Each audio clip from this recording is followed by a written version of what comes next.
Lord, as we listen to your words this day, let your Holy Spirit give us enough understanding for your words. Be with us wherever we are and in whatever we do. Cleanse our hearts, minds, and souls with your blood. Drive all the bad things away from us and let your angels surround us for them to shield and protect us from evil-related things.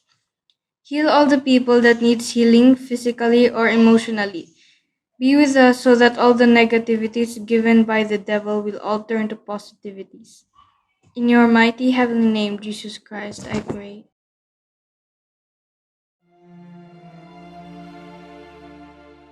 Hi guys! Welcome to our online Sunday School story. Do you still remember our story last Sunday? Okay, let's have a quick review. Why did David have to hide from King Saul? Yes, because Saul was trying to kill David and because he was jealous of him. David did something twice that really surprised this man. What was it? Yes, he refused to get even with Saul by killing him. After this, David and his men kept hiding from Saul, so they would be safe. Sometime later, the Philistines again gathered their army and came to attack Israel. So King Saul and his son Jonathan came out to fight against the Philistines. Both Saul and Jonathan were killed in that battle. Then a servant ran from the battlefield to David. All his clothes were torn, and he had dust through his hair. In those days, that was a sign of grief. When David saw the servant, he knew straight away that there was bad news. When the servant described what happened, you might have thought that David would be glad that King Saul was dead. But he was not. He was sad in his heart. Of course, he was especially upset about his friend Jonathan. He also tore his clothes and put dust in his hair and mourned for the king and his friend. He did not think, "Good, Saul is gone. That problem is out of my way. I do not have to worry about him anymore." Nor did he say, "Okay, now that King Saul is dead, I can be king, because God promised I would be the new king."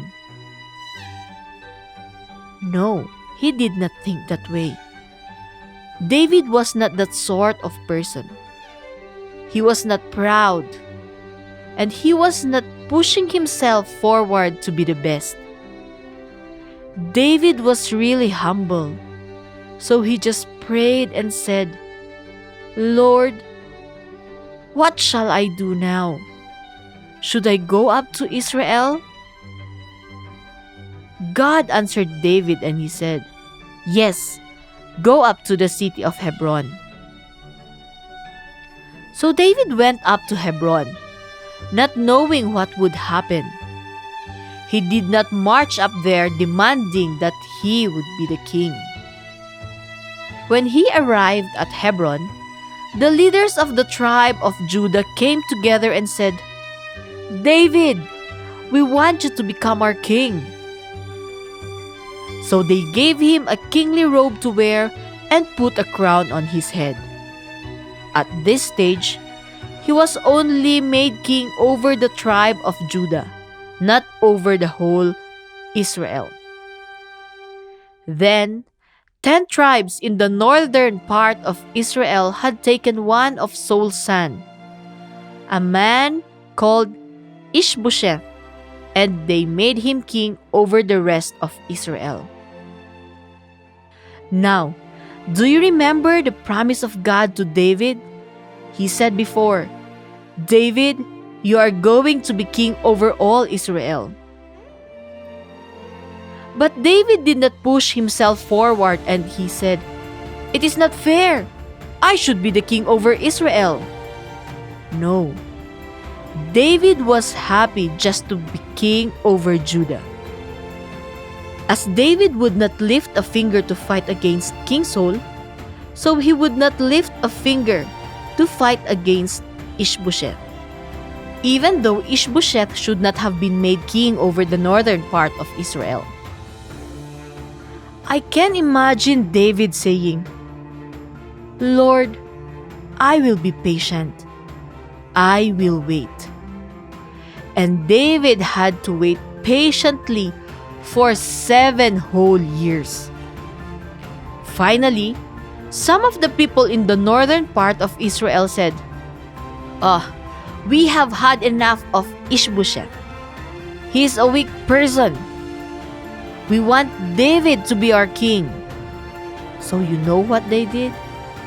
They killed Ishbosheth. Then the leaders of all the tribes of Israel came down to Hebron and said, "David, we want you to be our king too. We want you to be the king over the whole country of Israel." It had been many years since God first told David as a boy, "You are going to be king." Now, finally, God had kept his promise. David did not need to fight against people, and he did not put others down to get to this position. Many people today try to get to the top by saying bad things about other people or by getting even with them. But that is not God's way to make a success of your life. David succeeded in becoming king by hard work, courage, and patience. What kind of king did David become? A very good one in many ways. As the years went by, David fought other battles against Israel's enemies, the Philistines, until they were no longer a problem. One day, as King David was sitting in his palace, he was thinking about his good friend, Jonathan. Suddenly, he remembered the promise he and Jonathan had made to one another. Can anyone remember what it was? They promised that if one of them died, the other would take care of anyone left in their family. But since David had become king, David had never met or heard of anyone in Saul's family. So David called one of his servants and asked, "Is there anyone left alive in Saul's family? Is there someone I could show kindness to for Jonathan's sake?" So they searched and found one of Saul's household servants, Ziba. And they brought Ziba before King David. Now, in most countries in those days, a new king would usually kill all the members of the old king's family, so no one of them would try to take over as king. Do you think that is what David did? Of course, no. As Ziba came into the palace, he was probably nervous. Maybe he was thinking, "Why did David call me? Will he kill me because I'm part of Saul's family?" David must have known what Ziba was thinking, so he put his mind at rest. David asked Ziba, "Ziba, is there anyone still left of Saul's family who I can show God's kindness to?" I'm sure that Ziba must have relaxed when he heard that. So he immediately answered the king, "Yes, there's still a son of Jonathan alive. but he is crippled in both feet. He cannot walk." When David heard that, he probably thought, "Now I know why I have never met this person. Maybe he is ashamed of his problem, and he has hidden himself away as much as he can. Perhaps he is afraid that other people will hurt his feelings by staring or pointing at him or gossiping about him or even laughing at him." What was David going to do? Do you think he ignored the man because he had a disability? No. David's loving heart could not just ignore him. So he asked, "Where does he live?" Ziba answered, "In Lodebar, your majesty." So David sent messengers to bring him back to the palace. The name of the son of Jonathan was hard to say. He was called Mephibosheth. Can you say it again with me? Mephibosheth. Good. So why was Mephibosheth crippled? Well, it had all started many years before. When the news had reached Jonathan's house that both Jonathan and the king's soul had been killed in battle, Mephibosheth was just 5 years old. His nurse was afraid that the enemies of Israel might try to kill Prince Jonathan's son. So she picked up young Mephibosheth and ran out of the house, hoping to find somewhere safe to hide him. But she was in such a hurry that she dropped him. So he fell out of her arms and landed on his feet, breaking both of his ankles. Back in those days, they did not have doctors who could reset bones and help a person to walk again. So Mephibosheth had been a cripple ever since that time. Now, Mephibosheth was brought into the palace to appear before the king. He bowed low before the king to pay him honor. I think he was feeling very self-conscious and embarrassed because he could not walk properly. He probably thought he was not as good as other people and certainly not good enough to come into the king's palace. Maybe he was afraid of David as his servant Ziba had been. He was probably trembling with nervousness. Because David noticed that he was afraid, he said, "Mephibosheth, do not be afraid. I want to show you kindness for the sake of your father Jonathan." Mephibosheth could not believe it, because it was unusual for someone to show kindness to a person with a disability like him. Even today, there are not many people who take time to show kindness to those with disabilities. You know, David made two wonderful promises to Mephibosheth. First, he said, "Mephibosheth, I will give you back all the land that belonged to your grandfather Saul. And you will always eat at my table. We will eat together." Mephibosheth could hardly believe his ears. Why would King David want me to live with him in this palace? And now he also wants me to eat with him in his table? So Mephibosheth bowed low before the king and said, "Who am I that you should notice? I am like a dead dog? Poor Mephibosheth. He thought he was a nobody. He could not even walk properly and felt so useless, and he even called himself a dead dog. But David had a loving heart. He knew what the prophet Samuel has said.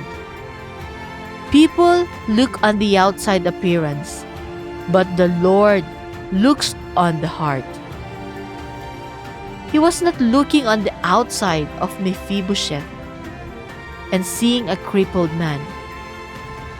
David was looking with God's eyes at the heart of Mephibosheth, and I'm sure he saw a man who had suffered a lot. Not only he had lost his ability to walk, but he had lost his father when he was only 5 years old. Now, David wanted to make up for Mephibosheth's suffering by having him live in the palace. In the days that followed, King David kept his word. When he ate in the palace with his family, Mephibosheth sat at the table with them. Maybe there were times when guests who came to a meal with the king wondered, "What is this crippled man doing here? Why does the king allow him at this table?" But King David was setting an example to everyone of how we should accept people with disabilities and not worry about the fact that one part of their body does not work properly. I am sure David told Mephibosheth stories of how his father Jonathan had been such a good friend to him when he first came to live in the palace. What else do you think David told Mephibosheth? I am sure that he told about the special agreement he and Jonathan had made that if either of them died, the other would look after his family. So here was Mephibosheth enjoying life in the royal palace, not because he deserved to or had done anything to earn it, but simply because of David's kindness. How about you? How often do you show kindness towards other people, even when they do not deserve it? You can show kindness, or we can show kindness by accepting and spending time with people who have disabilities. You can also show kindness in other ways. Maybe you know someone who is feeling down, so you can say an encouraging word to them. Or maybe if mom is looking tired, help her with something, even though she has not asked you to. Perhaps, if you cleaned your room, it would put a big smile on her face. Try showing kindness like David did, whether the other person deserves it or not. Of course, David knew that Mephibosheth could not look after all the land given back to him. So David called Ziba back in. "Ziba, I have given Mephibosheth all the land that belonged to Saul and his family. I want you and your sons to farm all that land for him. When you sell the crops, bring the money to Mephibosheth so he will have something to live on." David wanted Mephibosheth to be blessed and helped in every way. In fact, the way David treated Mephibosheth reminds me of the way God treats us. We do not deserve to enjoy these blessings here on earth, and one day, in his heavenly palace, just as Mephibosheth did not deserve to be treated as well by David. But David did it because he was keeping his promise to his good friend Jonathan. In the same way, God shows his love and kindness to us because of the promise he made that he would care for us as part of his own family. Later on, David did many other things that showed his heart of love for his family, for the people of Israel, and for God. What an example David has set for us all to follow. Maybe you would like to ask God's help to show kindness and love to others, especially those with disabilities, in the same way that David did. You can ask God right now. As you sit quietly, let us all close our eyes and I will give you time to pray on your own.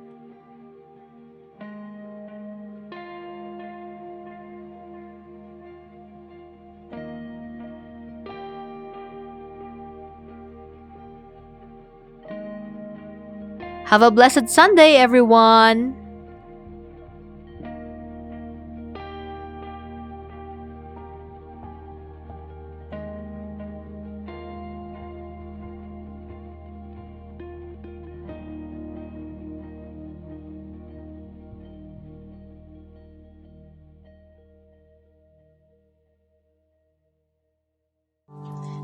Hesus ay sandigan, di magigiba.